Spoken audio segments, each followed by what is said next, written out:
Kendra Duggar spent her entire adult life and the entirety of her time on TLC's hit reality shows carefully curating and portraying her home as an absolute haven of Christian love, boundless joy, and wholesome freedom. She was the endlessly giggling, sweet-natured wife who just loved having babies and building a picture-perfect family on the famous Duggar compound. But the shiny, carefully polished veneer of reality television has completely shattered. In a twist so deeply ironic and disturbing that no one saw it coming, the woman who smiled through every television interview is now facing 4 counts of second-degree false imprisonment. The allegations? That she and her husband treated their own children's bedrooms not as places of rest and comfort, but as literal jail cells, complete with locks installed on the outside of the doors to trap their toddlers inside. The internet is reeling, and the truth is darker than anyone imagined. Before we dive into the dark, exclusive theories surrounding what was really happening behind those locked doors on the Duggar compound, please take a moment to smash that like button, subscribe to the channel, and turn on notifications so you never miss a full breakdown of the biggest reality TV scandals. To truly understand the gravity of these chilling bedroom lock allegations, we have to go back to what fans once considered the golden era of the Duggar family spinoff, Counting On. Joseph and Kendra were deliberately positioned by the network and the family's PR machine to be the normal ones. After the initial wave of horrific scandals that brought down 19 kids and counting, the viewing public was desperate for a palate cleanser, and Joe and Kendra played that role perfectly. They were a sweet, unproblematic couple.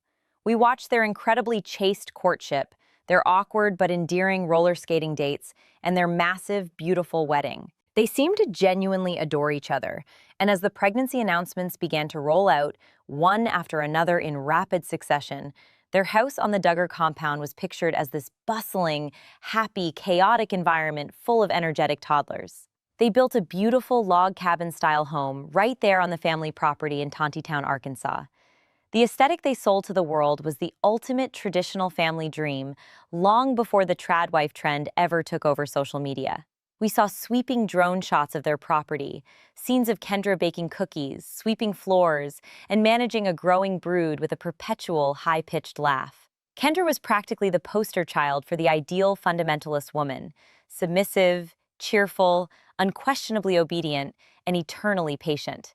They were supposed to be the untainted branch of the family tree, the ones who got it right. But looking back at that perfectly constructed false image, the signs of an extreme, rigid control system were always lurking just beneath the surface, hidden in plain sight.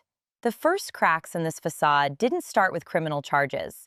They started with the deeply ingrained, often ignored warnings found in the theology that governs their every waking moment. To make sense of how a supposedly loving mother could allegedly lock her toddlers in their rooms from the outside, you have to look at the Institute in Basic Life Principles, or the IBLP, and the specific parenting manuals they endorse. For decades, this high-control fundamentalist group has pushed a deeply controversial and incredibly dangerous book called To Train Up a Child, written by Michael and Debbie Pearl. This manual does not advocate for gentle parenting, redirection, or even standard timeouts. It advocates for the extreme, uncompromising control over a child's every physical movement and demands absolute, immediate obedience without question.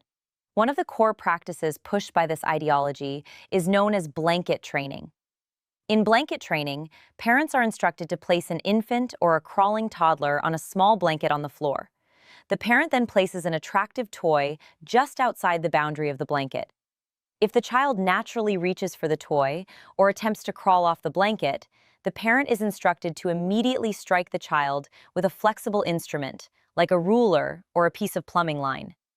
This painful physical correction is repeated until the child's natural curiosity and will are completely broken, forcing them to sit perfectly still on the blanket until the parent gives them permission to move. The dark reality of this training is that it completely blurs and often crosses the line between strict discipline and horrifying psychological and physical abuse. Children in these environments are not viewed as developing individuals with complex emotional needs. They are viewed as inherently sinful beings whose wills must be systematically crushed before they can rebel against authority. When you are raised in a high-control group that teaches you that your child's natural curiosity is an act of sinful defiance that threatens their very soul, you are conditioned to believe that extreme control is an act of divine love. The parents genuinely believe they are saving their children by micromanaging their environment. But exclusive theories circulating in the wake of these arrests suggest a deeply disturbing progression. What happens when the blanket training isn't enough? What happens when you have a house packed with active, growing, energetic toddlers and the cult's relentless demand for total silence, perfect order, and immediate obedience becomes physically and psychologically impossible for a single mother to manage? The theory suggests that the transition from placing a child on a blanket to literally installing heavy-duty locks on the outside of their bedroom doors was a desperate, twisted escalation of these exact fundamentalist doctrines. If you cannot control the child on the blanket, you turn the entire room into the blanket.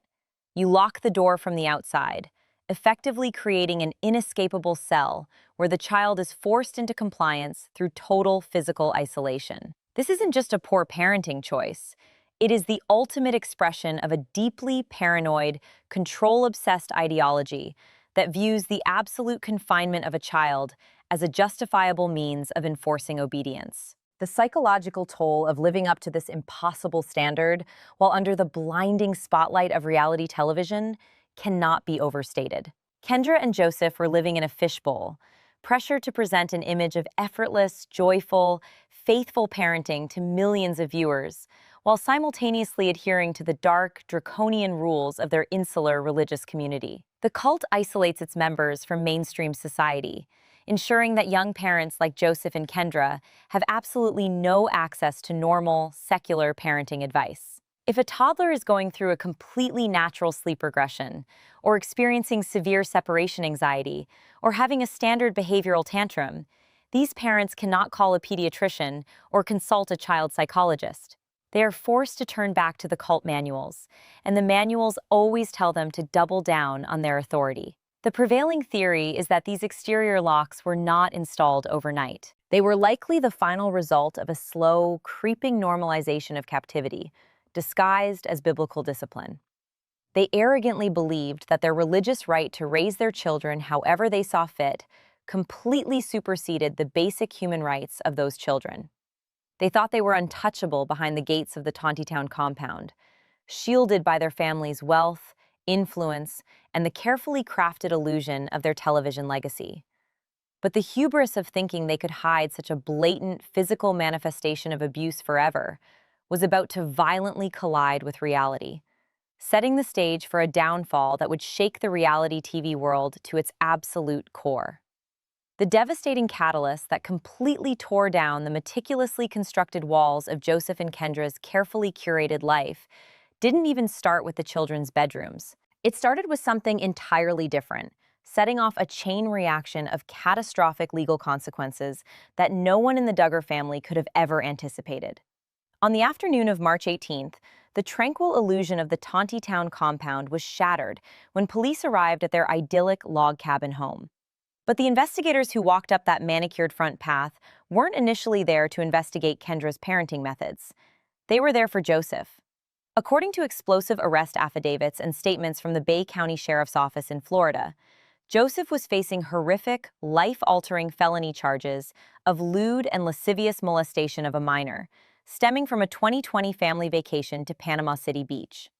The sheer gravity of the Florida investigation is what prompted the Tontitown police to enter the home. Law enforcement was operating under the intense pressure of a major, multi-state criminal investigation. And when officers execute a search or a welfare check of this magnitude, their eyes are trained to notice absolutely everything that is out of place. They were walking through the rooms of this massive, supposedly perfect Christian home, likely looking for digital evidence, analyzing the environment, and taking stock of the living conditions. The house, on the surface, probably looked exactly like the pristine sets we used to see on TLC.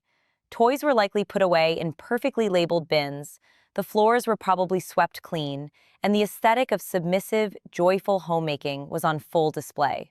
But as investigators moved down the hallway, the very hallway where the couple's 4 young children slept, they stumbled upon a horrifying physical reality that stopped them dead in their tracks. It wasn't a hidden flash drive or a secret safe that caught their attention. It was the doors. To the untrained eye, a closed bedroom door is just a door. But as police inspected the children's rooms, a chilling detail emerged that completely defied all logic, safety standards, and basic parental instinct. The locks on the bedroom doors were installed backward. Heavy-duty locking mechanisms were firmly attached to the exterior, hallway-facing side of the doors, meaning whoever was inside the room had absolutely no control over their ability to leave. Exclusive theories from insiders and internet sleuths suggest that these weren't just flimsy little hook-and-eye latches that a clever toddler could easily bypass.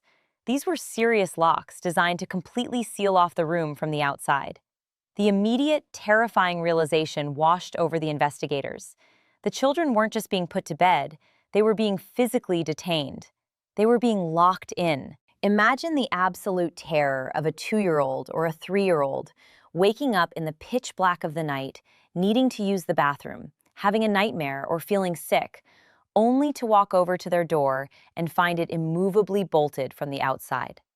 They couldn't get out to find their mother. They couldn't get a drink of water.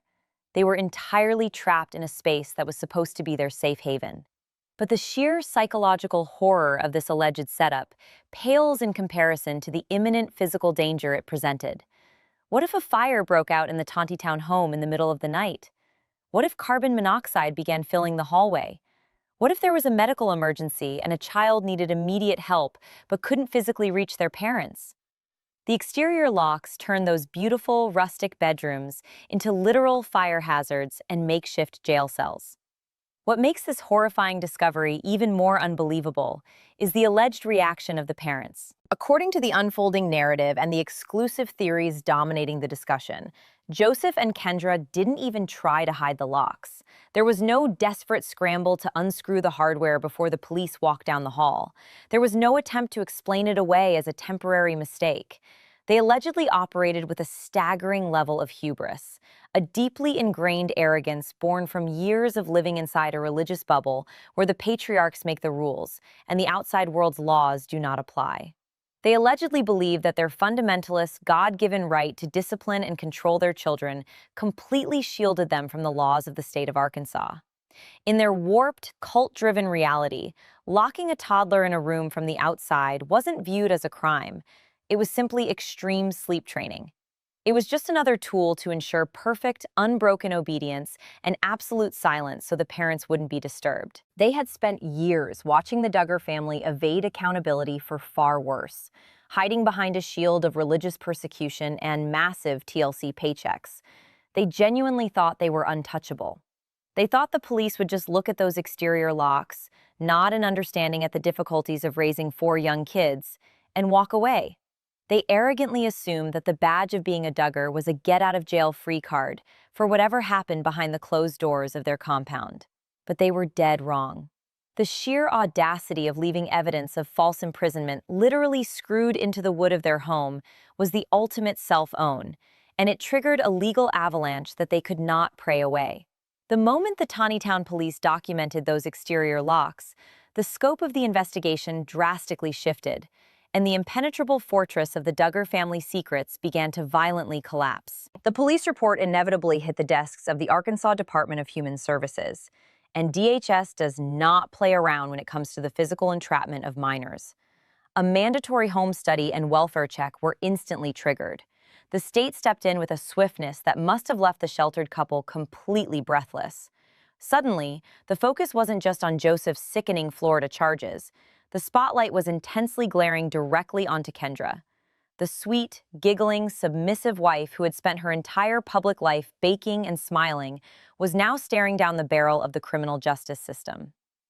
On Friday, March 20th, just 2 days after her husband was taken into custody, the unimaginable happened. An arrest warrant was issued and served to Kendra Duggar. She was officially charged with 4 counts of second-degree endangering the welfare of a minor and 4 counts of second-degree false imprisonment. The very legal definition of false imprisonment is the intentional, unlawful restraint or confinement of a person against their will within a specific, bounded area without legal justification. Let that sink in.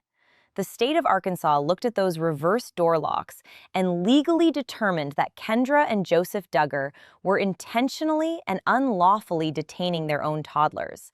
They were treating their children like prisoners in their own home. When the charges hit the public record, the internet absolutely exploded. The leak was instantaneous and catastrophic for the family's remaining shreds of reputation. News outlets, reality TV bloggers, and millions of former fans scrambled to process the information. Booking records showed Kendra's mugshot, and detention logs confirmed she was taken into the Washington County Sheriff's Office, booked, and subsequently released after posting a $1,470 bond. But the damage to her image was irreversible, and the financial bond was nothing compared to the social cost. The media furiously connected the dots, drawing a stark, horrifying line between the wholesome, angelic mother we saw on Counting On and the reality of a woman who allegedly screwed heavy-duty hardware onto the outside of her baby's bedroom doors. How could the woman who claimed that motherhood was her highest biblical calling allegedly subject her children to such a terrifying, isolating experience? The public discourse immediately shifted to exclusive theories about what was really happening when the TLC cameras stopped rolling. Were the children locked away so Kendra could maintain the spotless house required by her oppressive religious culture? Were they locked away to hide the sheer chaos of raising 4 kids under the age of 7 without any real secular support? Or was it something much darker? A twisted psychological need to exert total, unyielding dominance over the smallest and most vulnerable members of their household. The exposure of the exterior locks completely destroyed the illusion that the Duggar daughters and daughters-in-law were simply passive participants of a patriarchal system.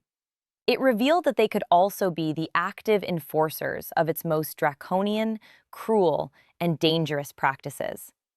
The moment those heavy metal doors of the Washington County Detention Center swung open and Kendra Duggar stepped out into the blinding light of the Arkansas afternoon, the desperate, chaotic scramble for damage control officially began.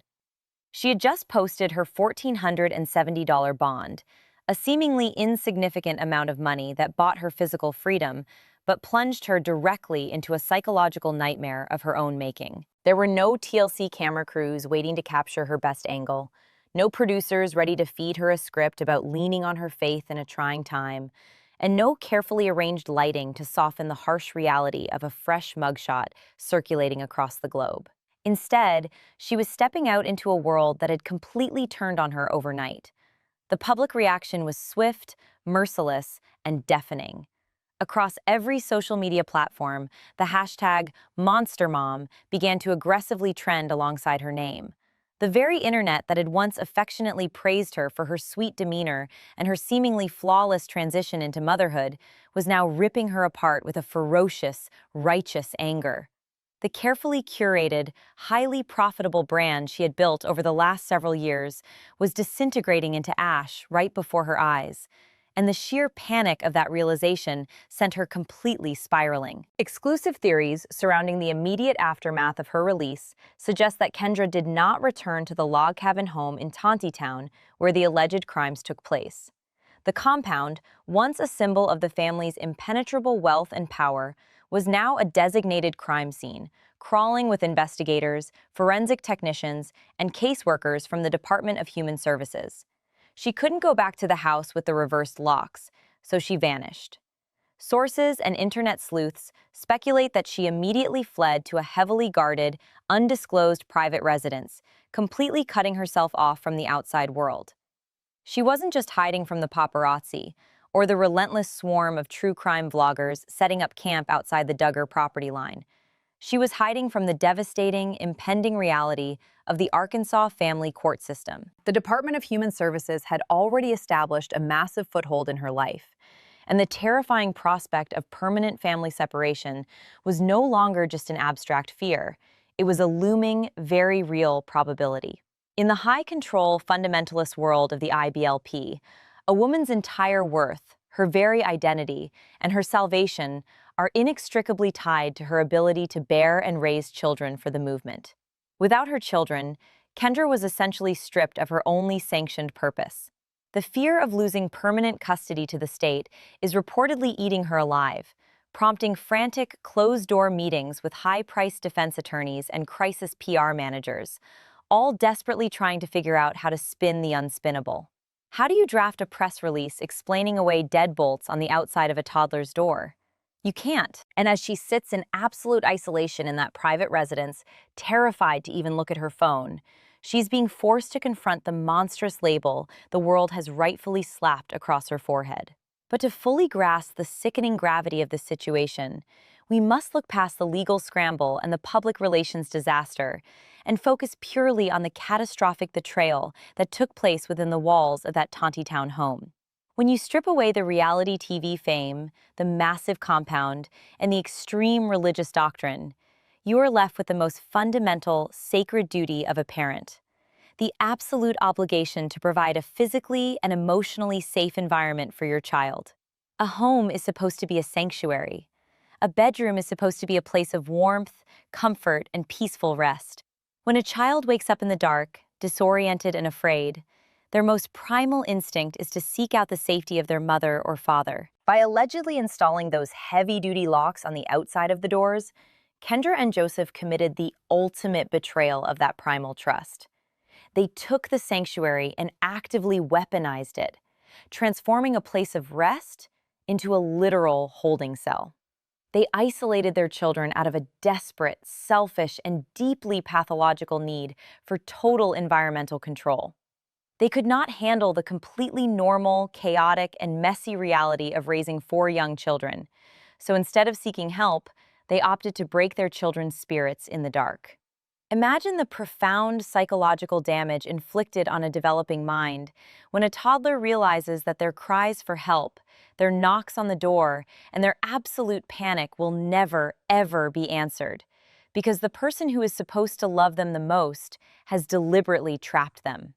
This is the definition of learned helplessness: a dark psychological state where a human being completely gives up trying to escape or seek comfort because they have been taught that their actions will never change their horrifying reality.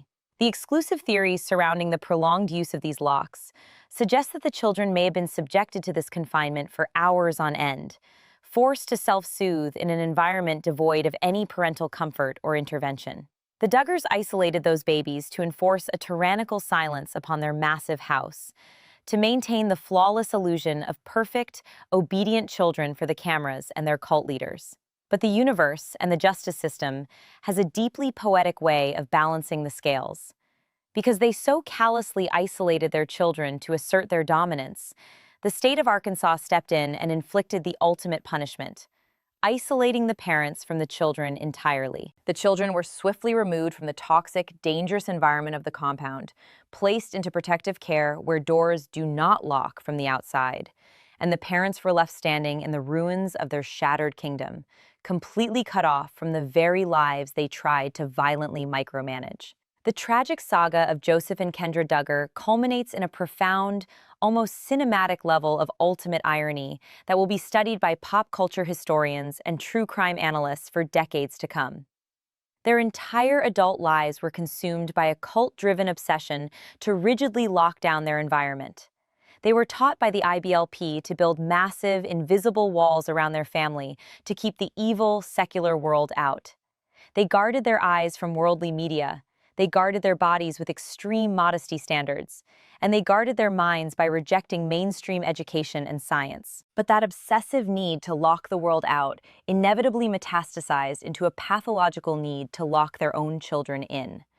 They became so consumed by the doctrine of absolute authority and perfect obedience that they blurred the lines between a Christian home and a maximum security prison. They actually believed that turning their home into a fortress of physical captivity was an act of righteous parenting. But in their arrogant, blind pursuit to trap their children and force them into submission, they completely sealed their own fates. The heavy-duty hardware they purchased, the screws they drilled into the door frames, and the deadbolts they slid into place every single night became the very evidence that the state used to dismantle their entire lives. They spent years locking their children inside those bedrooms, arrogantly believing they were above the law, only to end up getting themselves locked inside actual, literal county jail cells. The heavy metallic sound of the Washington County Detention Center door sliding shut and locking them inside was the exact same terrifying sound their toddlers heard every single night in that log cabin. It is a chilling, perfectly balanced serving of karmic justice, completely destroying the wholesome legacy they spent a decade building on television. The shiny, happy facade is gone forever, replaced by booking photos, arrest warrants, and the horrifying truth of what really goes on behind the closed doors of reality television's most famous fundamentalist family. Were the locks a twisted form of sleep training, or something much darker? Tell me what you think in the comments, and don't forget to subscribe for the full breakdown.